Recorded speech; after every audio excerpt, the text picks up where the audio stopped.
Hi, എല്ലാവർക്കും നമസ്കാരം കേട്ടോ. ഞാനേ കുറച്ച് സീരിയസ് ആയിട്ടുള്ളൊരു കാര്യം നിങ്ങളായിട്ട് ഷെയർ ചെയ്യാൻ വേണ്ടിയിട്ടാണ് ഈ വീഡിയോ ചെയ്യുന്നത്. ഞങ്ങളുടെ നാട്ടിൽ 15 വയസ്സുള്ളൊരു മോൻ പെട്ടെന്ന് മരണപ്പെടുകയുണ്ടായി. അതിന് കാരണം വോമിറ്റ് ചെയ്ത സമയത്ത് അത് ബെഡിലോ റൂമിലോ ഒന്നും ആവണ്ട എന്ന് ഓർത്തിട്ട് വായ പൊത്തി പിടിച്ച് പുറത്തേക്ക് ഓടി. അത്രയേ ഉണ്ടായിട്ടുള്ളൂ. ഈ വായ പൊത്തി പിടിച്ച സമയത്ത് എന്താ സംഭവിച്ചതെന്ന് വെച്ചാൽ, ഇത് ഈ പ്രഷറിൽ പുറത്തേക്ക് വരുന്ന ഒരു സാധനം വായ പൊത്തി പിടിക്കുമ്പോൾ അതിന് പുറത്തേക്ക് പോകാനുള്ള വഴിയാണ് ബ്ലോക്ക് ആയത്. അപ്പോൾ സ്വാഭാവികമായിട്ടും എന്ത് ചെയ്യും, ഇത് വേറെ റൂട്ട് തേടും പുറത്തേക്ക് പോകാൻ വേണ്ടി. പ്രഷറിൽ വരുന്ന സാധനമല്ലേ.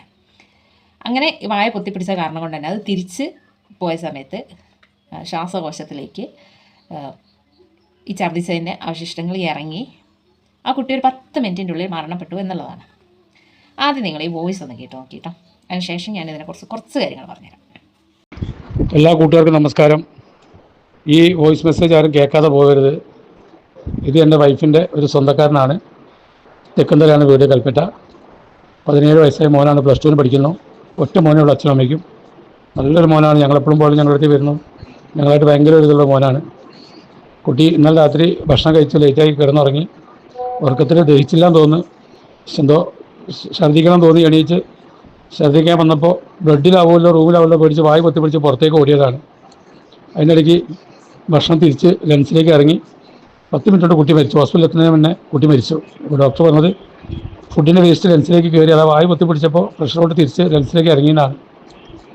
അപ്പോൾ ഇതിപ്പോൾ നമ്മുടെ കണ്ണിന് മുമ്പിൽ ഇത്രയും അറിയുന്നൊരു സംഭവം അതിനെക്കൊണ്ട് പറയുകയാണ്. എല്ലാവർക്കും കുട്ടികളും എല്ലാം ഉണ്ട്. കുട്ടികൾക്കായാലും വലിയ ആൾക്കാർക്കായാലും ആരായാലും ഛർദ്ദിക്കണം തോന്നിയാൽ ഏത് സ്പോട്ടാണോ, ബസ്സോ കാറോ മനുഷ്യൻ്റെ മേത്തോ എവിടെ ആയിക്കോട്ടെ ഛർദ്ദിച്ചോളൂ. കാരണം നമുക്കതൊന്ന് കഴുകിയാൽ പോകുന്ന പ്രശ്നമുള്ളൂ. നമ്മൾ നാണക്കേട് വിചാരിച്ചിട്ട് കുട്ടികളെ വായ പൊത്തി പിടിച്ച് കുറച്ചായിട്ടേ പറയും. ഒരു ജീവൻ പോയാൽ നമുക്ക് തിരിച്ച് കിട്ടില്ല, അത് മനസ്സിലാക്കുക. ബസ്സാണെങ്കിൽ നമുക്ക് 1000 രൂപ കൊടുത്ത് കഴുകാൻ സർവീസ് സ്റ്റേഷനിൽ കൊടുത്താൽ തീരുന്ന പ്രശ്നമുള്ളൂ. കാറാണെങ്കിലും മേത്താണെങ്കിലും നമുക്കൊന്ന് കഴുകിയാൽ പോകുന്ന കാര്യമുള്ളൂ. നമ്മളത് മടി വിചാരിച്ചിട്ട് വായും മുഖം പൊത്തി പിടിച്ച കുട്ടികളെ പലരും ഞാൻ കണ്ടിട്ടുണ്ട്. അപ്പോൾ എൻ്റെ അറിവിൽ തന്നെ 2-3 സംഭവമായി വേണ്ടപ്പെട്ടവർക്ക് നടക്കുന്നത്. അതിനെക്കൊണ്ട് ദയവ് ചെയ്ത് നമ്മളെ കുട്ടികളെയും നമ്മളെല്ലാവരും അതുപോലെ ബസ്സിൽ യാത്ര ചെയ്യുകയാണെങ്കിൽ 1-2 കവർ എല്ലാവരും കയ്യിൽ കരുതുക. ഇതിപ്പോൾ എല്ലാവർക്കും എപ്പോഴും ഛർദ്ദിക്കാമെന്നൊന്നും വരില്ല. ചിലപ്പോൾ ആർക്കും എപ്പോഴോ വല്ല ദഹനക്കേടോ ഏമ്പക്കം പോലെ വന്നാലും അത് മതി. അത് നമ്മൾ തിരിച്ച് ഉള്ളിലേക്ക് ഇറക്കുമ്പോഴാണ് ഈ സംഭവം വരുന്നത്. അപ്പോൾ അത് വളരെ ശ്രദ്ധിക്കുക. അറിയുന്നവരിലേക്കൊക്കെ പറഞ്ഞു കൊടുക്കുക. എല്ലാവരും ശ്രദ്ധിക്കുക. അതുപോലെ പരമാവധി കിടന്നിട്ട് ഛർദ്ദിക്കുക. ധാരാളം എല്ലാം പൊക്കി ഇരുത്തിയിട്ട് ഛർദ്ദിപ്പിക്കുക. ഒരിക്കലും കിടന്നുകൊണ്ട് ഛർദ്ദിക്കരുത്. ഛർദ്ദിക്കാൻ തോന്നുന്നത് എപ്പോൾ പൊക്കി ഇരുത്ത് അവിടെ തന്നെ ഛർദ്ദിച്ചോളുക. ഒരിക്കലും നമ്മളത് പിടിച്ചു വെക്കരുത്. ഇത് ആരും ശ്രദ്ധിക്കാതെ പോകുന്ന ഒരവസ്ഥയാണ്. പലപ്പോഴും നമ്മളെല്ലാവരും ചെയ്യുന്ന കാര്യമാണ്. എന്തുകൊണ്ടോ അപകടം ഒന്നും അല്ലെങ്കിൽ അത്യാഹിതങ്ങളൊന്നും സംഭവിച്ചില്ല എന്നിരുന്നാൽ പോലും സംഭവിക്കാനുള്ള സാധ്യത വളരെയധികം കൂടുതലാണ് ഇങ്ങനെയുള്ള കാര്യങ്ങൾ ചെയ്യുന്നതിൽ കൂടെ. അപ്പോൾ പരമാവധി നമ്മൾ എന്ത് ചെയ്യുക, അത് എവിടെയായി കഴിഞ്ഞാലും, ബെഡിലായാൽ നമുക്കൊരു ബെഡാണെങ്കിലും വേണമെങ്കിൽ അത് മാറ്റി വേറെ മേടിക്കാം. പക്ഷേ ഒരു ജീവൻ പോയി കഴിഞ്ഞാൽ പിന്നെ നമുക്കൊന്നും ചെയ്യാൻ പറ്റില്ല. അത് ശരീരത്തിലായാലും ഇനി വാഹനങ്ങളിലായാലും ബസ്സിലായാലും വീടിനകത്തായാലും നമ്മൾ കുറച്ചധികം മെനക്കെടേണ്ടി വരും, ക്ലീൻ ചെയ്യേണ്ടി വരും.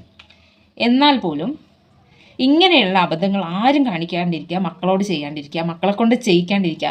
ചില സമയത്ത് നമ്മുടെ മക്കളാണെങ്കിലും അവർ നമ്മളെ ബുദ്ധിമുട്ടിക്കേണ്ട എന്നോർത്ത്, അല്ലെങ്കിൽ ഛർദ്ദിച്ച് കഴിഞ്ഞാൽ എല്ലായിടത്തും ആയി കഴിഞ്ഞാൽ എല്ലാവർക്കും ഒരു ബുദ്ധിമുട്ട് തന്നെയാണ്. പക്ഷേ ആ ഒരു ബുദ്ധിമുട്ട് ഒഴിവാക്കാൻ വേണ്ടിയിട്ട് വായി പൊത്തിപ്പിടിക്കുന്നൊരു ശീലമുണ്ട്. ഇനിമേലിൽ ദയവ് ചെയ്ത് ആരും അങ്ങനെ ചെയ്യരുത് എന്നാണ് എനിക്ക് പറയാനുള്ളത്.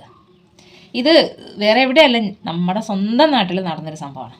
നമ്മുടെ വീടിൻ്റെ 4-5 കിലോമീറ്റർ അപ്പുറം നടന്ന ഒരു സംഭവമാണ്.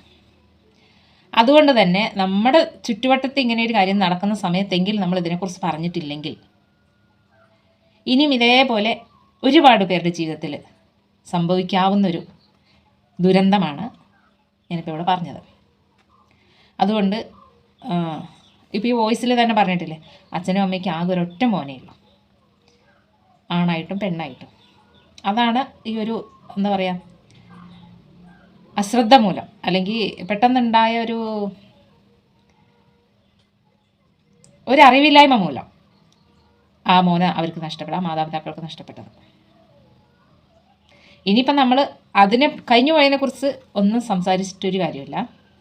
ഭാവിയിലെങ്കിലും ഒരു ജീവൻ ഇങ്ങനെയുള്ള അശ്രദ്ധ മൂലം നഷ്ടപ്പെടാതിരിക്കട്ടെ എന്ന് മാത്രം ഈ ഒരു അവസരത്തിൽ പറയുകയാണ്.